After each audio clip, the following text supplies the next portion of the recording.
Indonesian Youth Exclusion Network. Nah, jadi itu merupakan salah satu komunitas kepemudaan sebenarnya, Kak. Bukan exchange, tapi dia komunitas kepemudaan. Nah, di mana di situ kita membuat sebuah inovasi inisiasi yang salah satunya itu adalah education. Kalau kita selama ini mungkin belajar bahasa formal, bahasa ini, sedangkan di situ kan bahasa praktis ya, bahasa langsung ngomong ke mereka. Jadi di situ perlu penyesuaian. Ada bahasa-bahasa yang mungkin kita baru tahu, oh slangnya gini ternyata cara ngomongnya, karena berbeda dengan yang kita pelajari selama ini. Jadi gitu sih. Jamnya 4 hari dan itu 4 hari itu full dengan kegiatan-kegiatan dari presentasi gitu, kayak tadi inisiasi di tadi, dan kita kunjungan ke 2 universitas yang ada di Malaysia sendiri. Kalau untuk budaya dan bahasa itu hampir sama dengan Indonesia sendiri.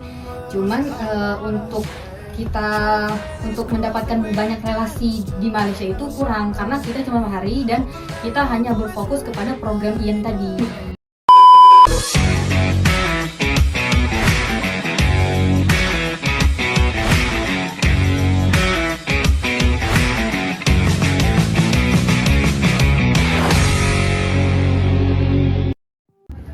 Assalamualaikum warahmatullahi wabarakatuh. Halo Sobat Cicet, terima kasih sudah klik video ini. Oke Sobat, kali ini jumpa lagi nih bareng saya Sherly Indriani, tentunya dengan program ALE Ax Learning Education dengan tema HKI Go Internasional. Nah, seperti biasa Sobat, kalau ada host pastinya akan ada narasumber dong. Nah, kali ini kita kedatangan narasumber yang luar biasa dan Masya Allah sekali nih. Kalau kata pepatah nih Sobat, tak kenal maka tak sayang. Kalau mau sayang, berarti kenalan terlebih dahulu dong. Oke Sobat, kali ini kita kedatangan narasumber yang di sebelah kanan saya itu ada Mbak Lola Yuanda Arlinza. Halo Mbak Lola. Halo. Boleh disapa dulu dong Sobat Cicet kita yang ada di rumah. Halo Sobat Cicet, apa kabarnya nih? Jangan lupa ya untuk di like video ini. Oke, nah di sebelah kanan saya nih ada kakak-kakak nih. Mungkin Sobat Cicet di rumah sudah tahu belum nih kakak siapa ini? Nah, kalau belum tahu kita bakal kenalan terlebih dahulu nih. Halo Kak Rizky. Halo. Boleh disapa dulu dong Kak, Sobat Cicet kita yang ada di rumah. Halo Sobat Cicet semuanya. Perkenalkan nama saya Muhammad Rizky dan saya merupakan mahasiswa UIN Raden Fatah Palembang, program studi hukum keluarga Islam. Nah Sobat, seperti yang sudah Sherly sampaikan di awal tadi nih, kita akan membahas mengenai nih, temanya adalah HKI Go Internasional. Seperti biasa nih, nah Kak, berbincang mengenai HKI Go Internasional nih, pasti ada nih pengalaman-pengalaman apa saja yang didapat selama HKI Go Internasional. Boleh nih dijelasi apa saja yang didapat pada saat melakukan HKI Go Internasional tersebut? Siapa duluan nih? Boleh nih dari Kak Lola dulu nih, ladies dulu. first dong. Oke, baik. Terima kasih ya Kak Sherly. Baik, jadi saya merupakan salah satu delegasi namanya itu IEN, dan kebetulan saya itu adalah angkatan keempat, batch keempat. Jadi namanya itu adalah Indonesian Youth Exclusion Network. Nah, jadi itu merupakan salah satu komunitas kepemudaan sebenarnya Kak. Bukan exchange, tapi dia komunitas kepemudaan. Nah, di mana di situ kita membuat sebuah inovasi inisiasi yang salah satunya itu adalah education yang saya pakai sendiri kemarin. Dan jadi kita itu ada sebuah inovasi yang kami inisiasi bersama tim yang namanya itu adalah EduJobs mengenai pendidikan. Mungkin itu secara singkat mengenai apa yang saya ikuti kemarin. Oke, luar biasa ya. Nah, kalau dari Kak Rizky sendiri nih, apa aja tuh? Oke, berbicara tentang HKI Go Internasional ya, ini menarik nih. Ya, jadi teman-teman, kemarin itu alhamdulillah Rizky itu mendapatkan beasiswa fully funded bahasanya itu dari pemerintahan Amerika, yaitu dengan namanya SUSI. Oh, sushi. Sushi namanya, bukan sushi makanan ya. Yeah. Itu sushi. Gitu pokoknya ya. Jadi kepanjangan dari SUSI itu adalah Study of the US Institutes, yang mana kalau kemarin itu berfokus kepada Religious Diversity and Democracy, belajar tentang perbedaan agama dan juga demokrasi yang ada di Amerika Serikat, dan itu berlangsung selama 5 minggu nih Kak Sherly. Ya, lumayan lama ya? Iya, 5 minggu tuh ada di 3 negara bagian, di Philadelphia, di Washington, Mm-mm. sama terakhir itu di Arizona kayak gitu. Oh, nah berbicara mengenai HKI Go Internasional nih Kak, kan tadi sudah dijelaskan dari Kak Lola itu apa aja kan, dan dari Kak Rizky juga apa aja. Oke nih, kan tadi kita sudah berbicara mengenai HKI Go Internasional, apa saja sih yang dimaksud ataupun yang bisa diambil alih nih dari HKI Go Internasional tersebut. Pastinya kalau sudah mengikuti kegiatan-kegiatan tersebut pasti ada tantangan ataupun hambatan yang terjadi kan pada saat dilaksanakannya HKI Go Internasional. Nah kalau dari Kak Rizky nih tersendiri, apa sih yang menjadi hambatan ataupun tantangan selama melakukan HKI Go Internasional tersebut? Kalau berbicara masalah tantangannya, mungkin kan Amerika Serikat dengan Indonesia ini berbeda ya. Iya, dari budaya Budaya dari benar hal-hal yang lain, dan hal ya. lain ya, di budaya, makanan, teman-teman, watak dan sebagainya. Kebetulan kemarin tuh ada dari 5 negara nih Kak Sherly. Wah, Dari Irak, Lebanon, India, Indonesia, dan juga Mesir. Hmm. Dengan perawakan Yang dan berbeda-beda juga. watak berbeda-beda juga. Jadi berbicara masalah tantangan, mungkin kemarin itu yang paling saya rasakan tuh adalah mengenai makanannya nih Kak Sherly. Jujur makanan pertama itu mungkin kayak kita kan no rice no party. Yes, yeah. nggak makan nasi nggak kenyang Nggak gitu ya. kenyang gitu ya. Benar. Kalau belum makan nasi belum makan Belum itu makan itu namanya. namanya. Nah gitu. Jadi kalau kemarin tuh kami diharuskan untuk ya udah makan yang disiapin Yang ataupun seadanya aja ya. seadanya. Ataupun kalau mau beli pun ya paling kentang goreng, ayam goreng besar-besar gitu, kemudian burger, makan gitu-gitu. Memang makanan ala-ala barat gitu. Ya jadi itu sih. Kemudian yang kedua mungkin dari karena perbedaan bahasa ya. Jadi bahasa tuh kan kalau kita selama ini mungkin belajar bahasa yang bahasa formal, bahasa gini. Sedangkan di situ kan bahasa praktis ya, bahasa langsung ngomong ke mereka. Jadi di situ perlu penyesuaian. Ada bahasa-bahasa yang mungkin Rizky baru tahu. Oh, slangnya gini ternyata cara ngomongnya. Karena berbeda dengan yang kita pelajari selama ini. Jadi gitu sih. Oh, kalau berarti tantangannya. lebih ke kayak makanan Ya, dan benar. pada saat kita berbicara Ya, sesama teman betul. gitu ya. Nah, kalau dari Kak Lola sendiri nih, apa aja sih Kak yang menjadi hambatan ataupun tantangan pada saat melakukan HKI Go Internasional tersebut?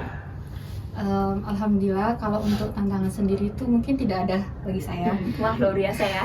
Karena saya itu programnya cuma 4 hari dan itu 4 hari itu full dengan kegiatan-kegiatan dari presentasi gitu, kayak tadi inisiasi mengenai di job study, dan kita kunjungan ke 2 universitas yang ada di Malaysia sendiri. Kalau untuk budaya dan bahasa itu hampir sama dengan Indonesia sendiri. Cuman untuk mendapatkan banyak relasi di Malaysia itu kurang karena kita cuma 4 hari dan kita hanya berfokus kepada program IEN tadi. Pada kegiatan-kegiatan yang dilaksanakan ya. Betul, seperti itu. Nah, kan tadi kita sudah berbicara nih mengenai hambatan dan apa saja yang dilakukan atau dilaksanakan pada saat HKI Go Internasional nih. Mungkin nih pada saat kita di sana kan pasti akan adanya beradaptasi kan dengan lingkungan tersebut. Nah, pada saat beradaptasi tersebut, apakah ada yang mungkin si A ini agak kurang nih bisa beradaptasi di lingkungan ini karena ini kan kita memasuki ranahnya yang baru nih kan, bukan ranahnya kita lagi nih. Benar.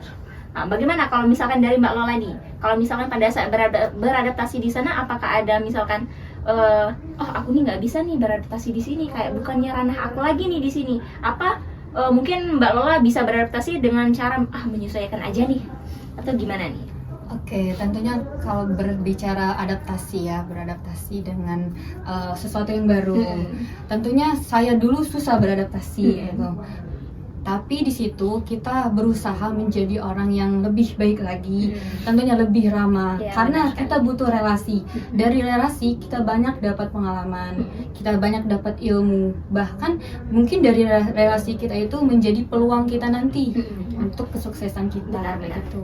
Nah, kalau dari Kak Rizky sendiri nih, kan kalau sebutan pada anak Gen Z sekarang nih ada yang istilahnya itu introvert dan extrovert ya kan? Pasti mungkin dari Kak Rizky sendiri, mungkin dari yang awalnya introvert, harus bergejolak dengan yang hiruk pikuk dunia yang extrovertnya. Gimana nih Kak? Ya, kalau boleh cerita dikit nih Kak Sherly. Boleh banget dong. Boleh banget ya. Sebenarnya kalau saya sendiri tuh mungkin termasuk ke tipe yang ekstrovert ya. Tapi mungkin sih ngambil case dari teman sih sendiri yang memang bawaannya introvert. Jadi dari Indonesia pun itu kebetulan dari Indonesia juga. Yang bawaannya ketika nyampe pun nggak terlalu banyak ngomong ya. Tapi di situ kita seolah-olah diharuskan dan juga diwajibkan untuk terus ngomong nih Kak Sherly. Karena mau nggak mau, soalnya kita tuh orang 20 nih, orang 19 sih salah. Orang 19 soalnya satu yang nggak berangkat itu dari Lebanon. Jadi 19 orang tuh harus kita tuh berinteraksi terus. Jadi bahkan pun nama institut kami tuh dinamakan dengan Dialog Institute, institut yang berdialog. Tetap pokoknya poinnya adalah bagaimana berbicara terus, bagaimana kita mendialogkan seluruh hal, baik itu terkait agama, climate change atau perubahan iklim dan lain sebagainya. Jadi teman saya itu yang awalnya introvert diharuskan untuk menjadi ekstrovert, mau nggak mau harus ya? itu gitu. Nah, berbicara mengenai kita kan sudah tadi berbicara mengenai apa itu HKIGO internasional, terus hambatan apa saja dan mungkin cara beradaptasinya. Nah, yang terakhir nih adalah apa aja sih hal yang paling berkesan pada saat dilaksanakan HKIGO internasional. Nah, kalau dari Kak Rizky sendiri nih, apa sih pengalaman yang paling ini adalah hal yang terkesan nih bagi saya kalau saya nggak ikut HKIGO internasional, berarti saya ini nggak tahu nih apa saja ini gitu. Oke, banyak nih sebenarnya kalau boleh diceritain. Jadi yang pertama mungkin dari culture-nya ya, dari budaya mereka, yaitu ketika di kelas nih yang paling berasa benar tuh. Jadi kalau di kelas itu, kalau ini nggak disclaimer semua orang Indonesia ya, kita mungkin ambil kasus-kasusnya aja, ataupun mungkin nggak semuanya mungkin, tapi ada beberapa aja yang mungkin kita disclaimer dulu ya.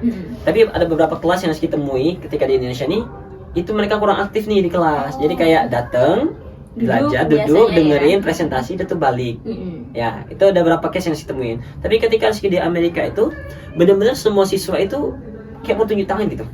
Ketika interaksinya tuh dinyala ya? Iya betul. Jadi ketika guru kasih presentasi, itu tiba-tiba langsung mereka angkat tangan. Itu padahal sesi tanya jawab belum dibuka, karena mereka tuh di situ ya. Ketika aku ikut itu nggak kenal namanya sesi tanya jawab. Ketika ada guru jelasin dan kita merasa hal itu nggak sejalan dalam pemikiran kita, atau janggal gitu ya, kita langsung angkat tangan, langsung ngomong, mohon maaf Bu Guru misalnya ya, saya rasa bukan kayak gitu harusnya jawaban, ataupun mohon maaf, tapi di kasus lain kita temukan bahwasannya hal ini bla bla bla gitu. Jadi bahkan saya sebagai orang Indonesia kemarin itu kayak merasa harus nanya ini kayaknya ya, mau nggak mau nih, soalnya teman-teman lain kayak angkat tangan terus gitu. Angkat tangan terus siapa? Padahal pertanyaan itu mungkin kita anggap remeh ya, tapi mereka tuh mau bertanya gitu untuk membuat dialog yang ada terciptakan di sana ya. Benar gitu. Itu salah satunya. Kemudian mungkin yang berkesan juga itu mengenai tepat waktu nih. Disiplin ya. Iya betul.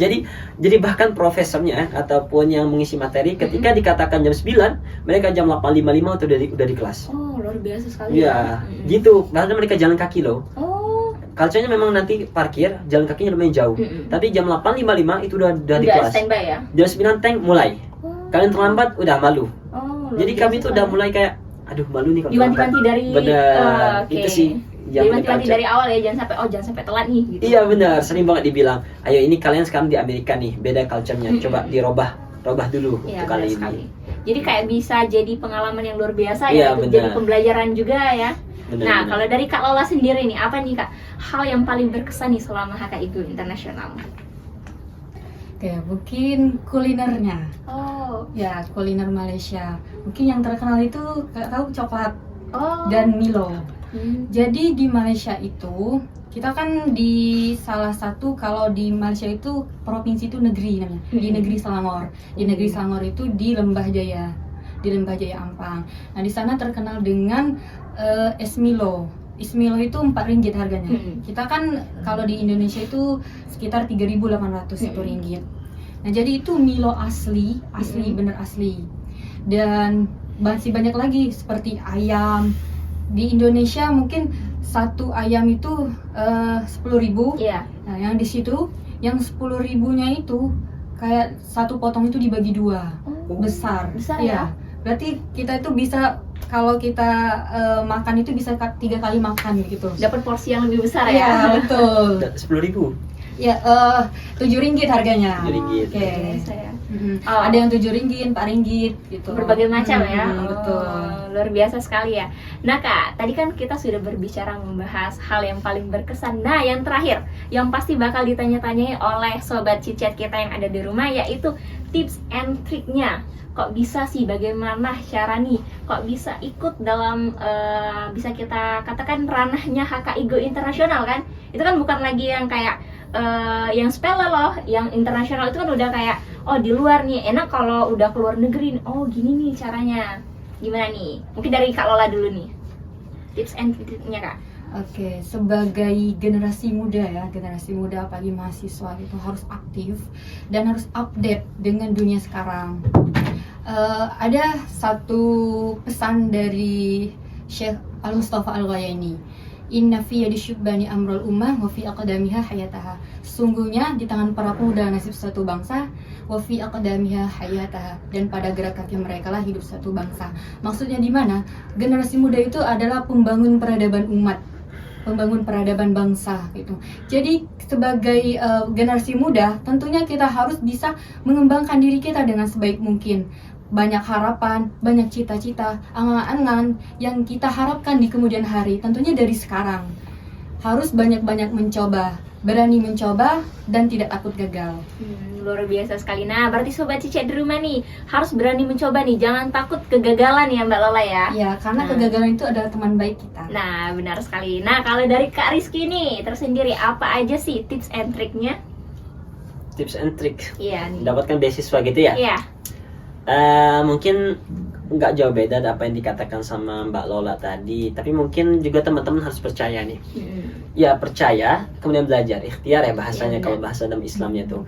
Karena gini, karena konsep percaya itu benar-benar ketika kita percaya dalam hati dan kita ulangi-ulangi terus, itu akan suatu saat Allah akan mudahkan. Lebih ke berpositif thinking ya. Iya betul, karena kalau boleh cerita dikit nih Kak saya kan juga dulu kan mungkin kursus bahasa Inggris, ikut organisasi, Benar-benar. dan juga kuliah. Karena kuliah organisasi harus dibedakan disamaratakan. ya. Iya, dibedakan tapi satu kesatuan gitu, nggak boleh Ada jadi yang salah satu. timpang ya. Iya benar. Saya dulu kalau boleh cerita dikit nih, kalau saking percaya saya, ketika saya misalnya ada masalah, nanti rezeki itu akan turun di Masjid Agung biasanya ya. Kemudian jalan kaki di sekitar Pasar 16 sambil memikirkan dan juga berazam lah kepada diri sendiri, suatu saat nanti saya akan berjalan kaki di luar negeri. Dan itu selalu saya ulang-ulang terus. Selalu rezeki ulang-ulang terus.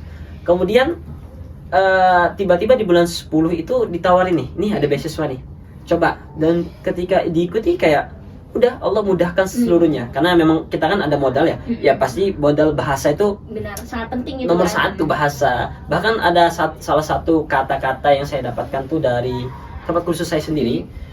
The limit of your language, the limit of your word. Nah, artinya itu seberapa jauh bahasamu, nah maka segitulah duniamu. Contoh misalnya nih, kalau kita mau di Indonesia harus bisa bahasa Indonesia. Iya, benar. Kalau kita mau ke Jawa, harus bisa bahasa Jawa. Jawa. dong, ya. Kalau kita mau ke Arab harus bisa. Bahasa Arab dong. Kalau kita mau ke Eropa harus bisa. seperti itulah. Bahasa Eropa Inggris, juga. ya gitu pokoknya. Oke, luar biasa nih. Nah, berarti untuk Sobat Cicit kita yang ada di rumah nih, tips and trick dari Kak Rizky itu harus percaya dan berpositif thinking ya. Dan percaya kalau diri kita itu bisa nih melewati ujian-ujian apa saja yang akan ada di depannya ya. Nah Sobat, sekali nih satu kata nih closing statement dari kita sebelum kita mengakhiri podcast kita hari ini nih. Kalau dari Kak Lola, satu nih Kak, closing statement nih dari Kak Lola. Nah Kak, tadi kan kita sudah berbincang-bincang santai nih mengenai apa saja itu dari include-nya HKI Go International. Dan yang terakhir ini ada satu nih closing statement nih dari kalian. Apa aja sih yang bisa menjadi closing statement dari akhirnya acara kita pada hari ini? Dari Kak Rizky nih, apa sih Kak? Satu nih Kati. Kok belibetnya ngomong apa sih aku? Siapa?